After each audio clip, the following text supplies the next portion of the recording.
This story I'm about to share with you guys right now is crazy, right? I always tell girls this: there's no such thing as male best friend. See, the guy you say is your best friend, he's just waiting for his turn. The day he will catch you vulnerable, the day you're drunk, you're intoxicated, you're tipsy, you lose your guard,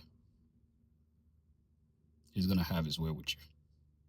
With that being said, folks, but I want you guys to understand that situation like this doesn't only happen in America, not only in Europe, it happens in Africa too. This lady went to confide in her boyfriend's childhood friend, and something happened. Something happened that changed the course of her life,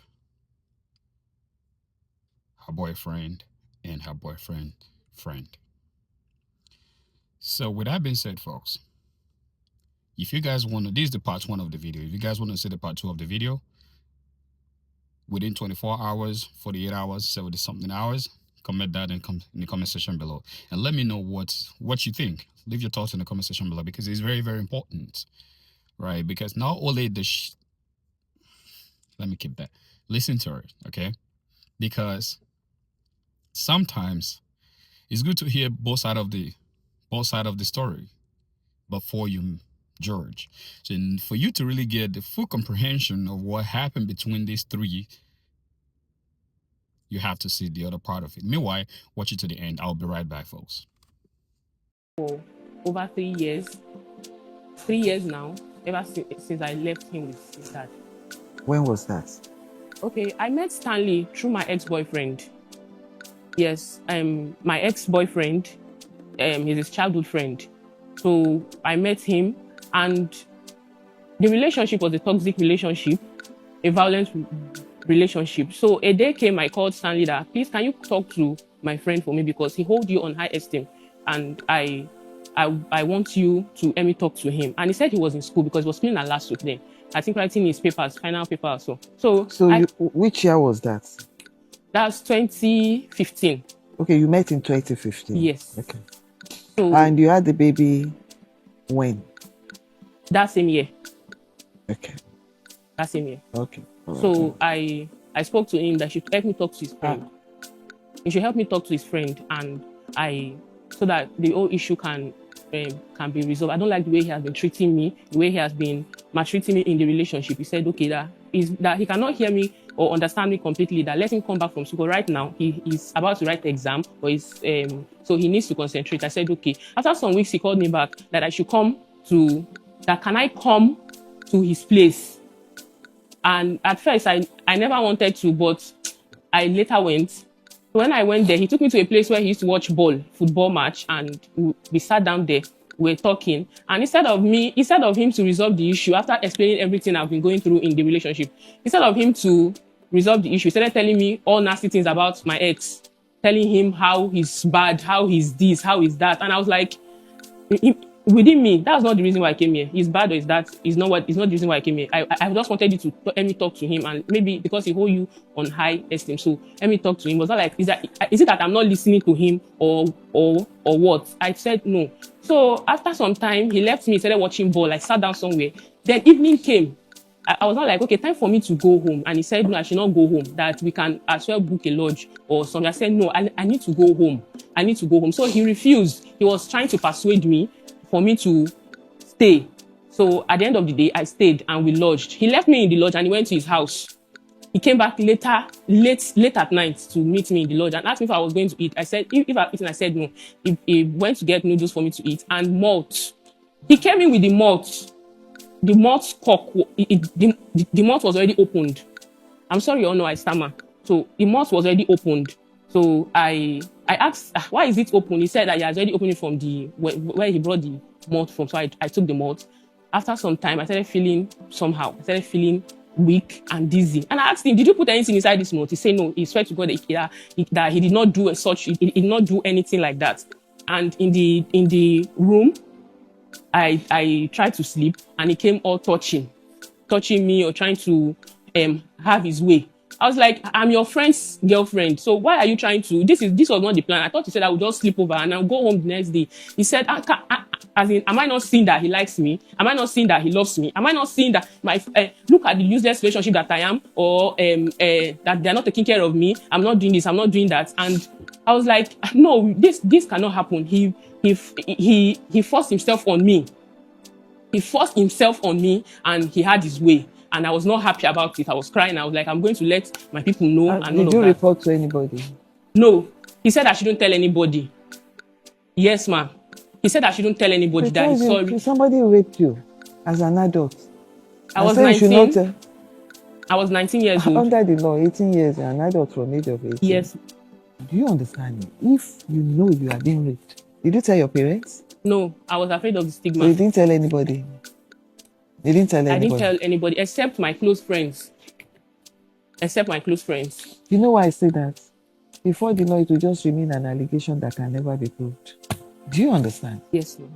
So if you are alleging a criminal position, there must be evidence to back it up.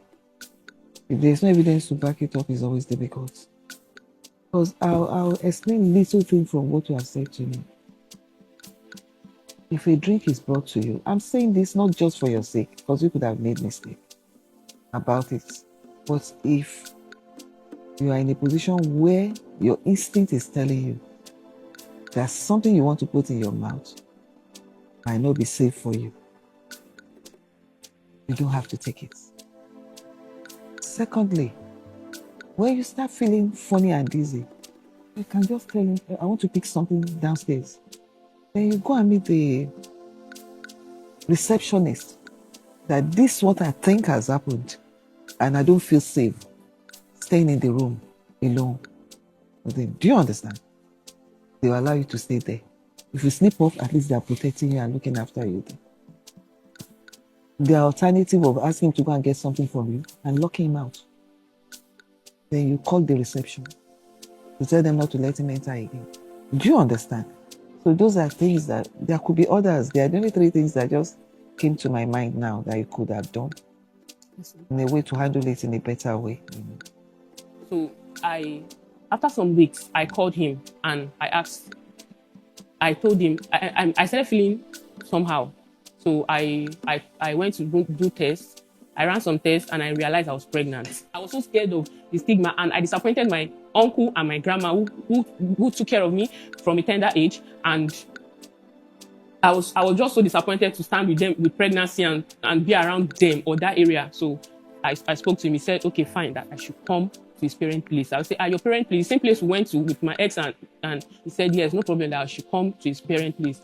I said, okay. So that was how we planned the whole thing. And I went to parent place. I started staying there.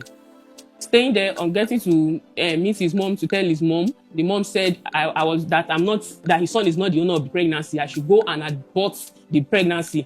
The only person who accepted the pregnancy was his father. So I said I stayed in their house. No amount of torture. Even till dates that I'm standing here, the mother did not accept my child or accept the pregnancy or accept me. She said I can never get married to her son. That I want to come and accept and claim properties that she wrote under her son's name. I said, ma, I am 19 years old.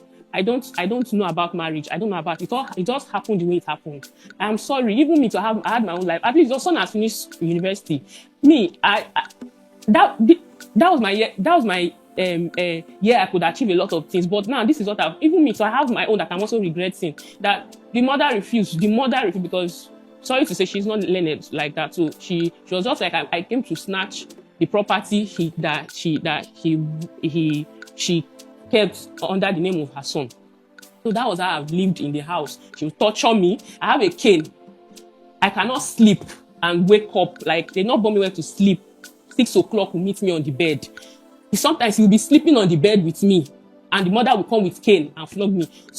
There are times he also complained. He also complained, but when the power was over him, because he feeds within his parents' house, he stays in his parents' house. So there's nothing to do. So the mom because the mom is the breadwinner of the family, not the father, because the father lost his job some time ago. I left their house when my son was a week after I did his 1 year birthday, when he was 6 months, they made attempts to take the child from me because I breastfed him for 6 months without water. And also, after the 6 months, they were waiting for me to finish the breastfeeding for them to take him. Yes, exclusive, Your Honor. So after that, they tried to take the boy from me. His younger brother, Norris, took the boy from me and took him to a story building very close to, not far from the house.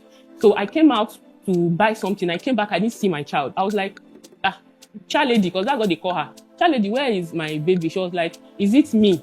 Am I the nanny? Do I look like your nanny?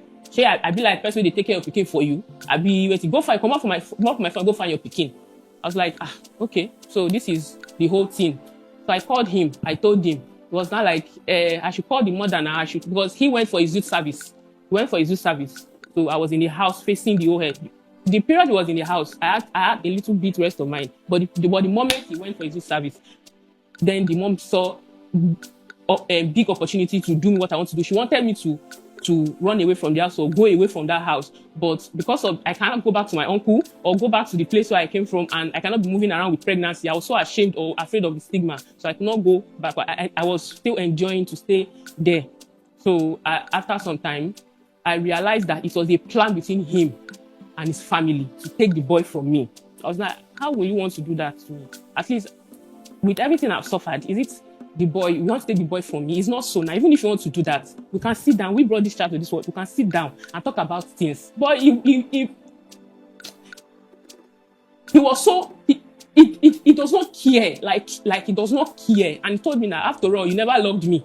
So why should I fight for you? Or why should I tell my family to stop what they're doing? Sure, you say you love your boyfriend. Drop my son and go to your boyfriend. I say, so the whole thing went and all of that. So I was able to get my son back with the help of the police officer.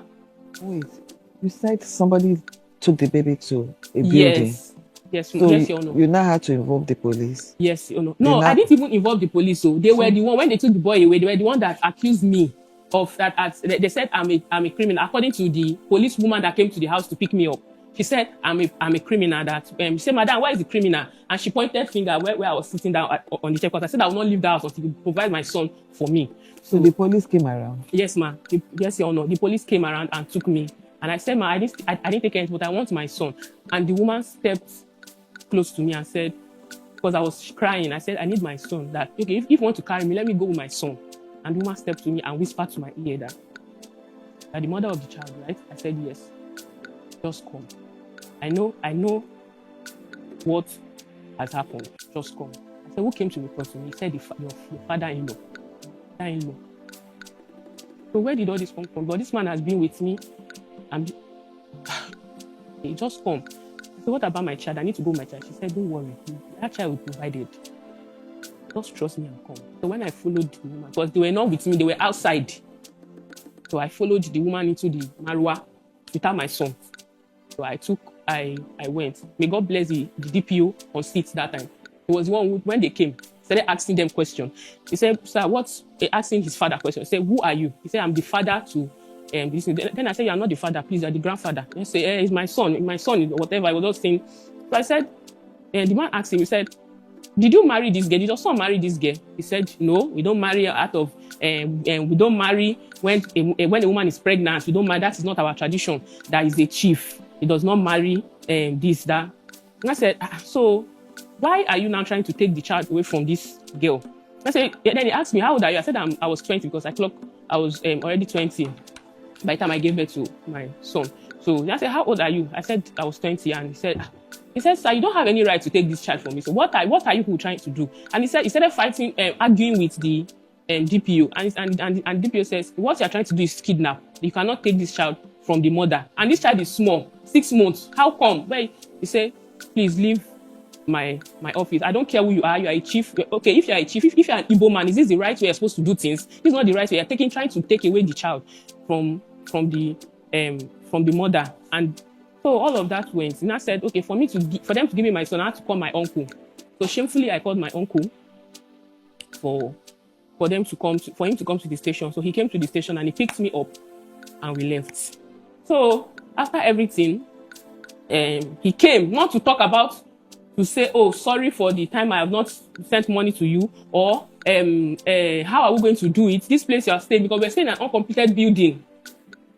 My uncle lost his job. My uncle was, it was difficult for him to cater for his own children, not talk of me and not talk of my own child. So he even tried to contact him. I don't know their topic or whatever thing they talked about, but I've been the one. I will have to leave my son in the house, go and look for work, in a sales girl job to do, and to bring food for my son, because he was in the camp. I was just viewing his status, or how he was enjoying or eating rice and chicken and this. To me, I said, okay, that is what you want to, okay, I will accept my fate and move on.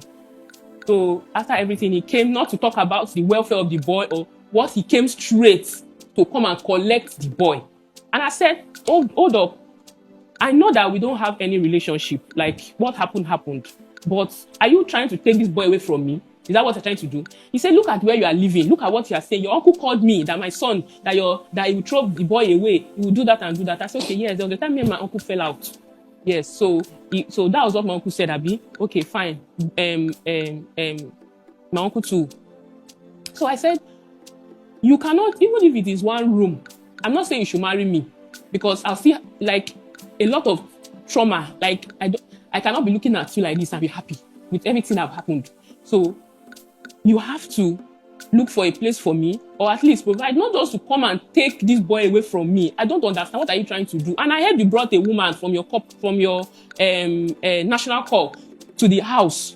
Your colleague like you as a copper. So what is going on? You want to take my child to her? What is going on?